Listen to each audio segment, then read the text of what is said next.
భూ సమస్యలు పరిష్కరించడమే ప్రభుత్వం యొక్క లక్ష్యం కలెక్టర్ సందీప్ కుమార్ ఝా అన్నారు.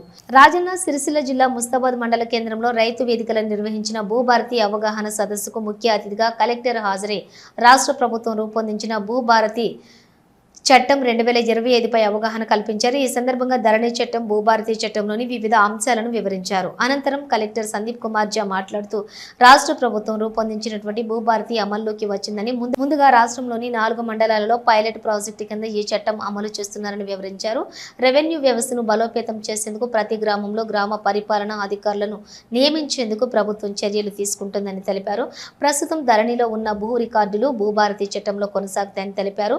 భూ హక్కుల రికార్డుల్లోని తప్పుల సవరణకు అర్హులైన వారు జిల్లాలో నూతన చట్టం అమల్లోకి వచ్చిన ఏడాదిలోగా దరఖాస్తు చేసుకోవాలని, ఆ దరఖాస్తులను పరిశీలించి రెవెన్యూ డివిజన్ అధికారి కలెక్టర్ ఒక నిర్ణయం తీసుకుంటారని, దరఖాస్తుదారునికి ఏమైనా అభ్యంతరాలు ఉంటే కలెక్టర్ భూమి ట్రిబ్యునల్లోని అప్పీల్ చేసుకోవచ్చునని తెలిపారు. ఈ సమస్యలు భూ హద్దుల సమస్యలు రాకూడదనే ఉద్దేశంతో రాష్ట్ర ప్రభుత్వం ఈ నూతన చట్టంలో జియో ట్యాగింగ్ తోటి అలాగే మ్యాప్ తో పాస్ పుస్తకాలను జారీ చేయనుందని వెల్లడించారు.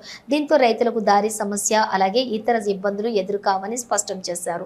అన్ని అర్హతలు ఉండి కూడా భూ సమస్యతో ఇబ్బందులు పడుతున్నటువంటి వారికి భూభారతి చట్టంతో ఎంతో మేలు చేకూరుతుందని తెలిపారు.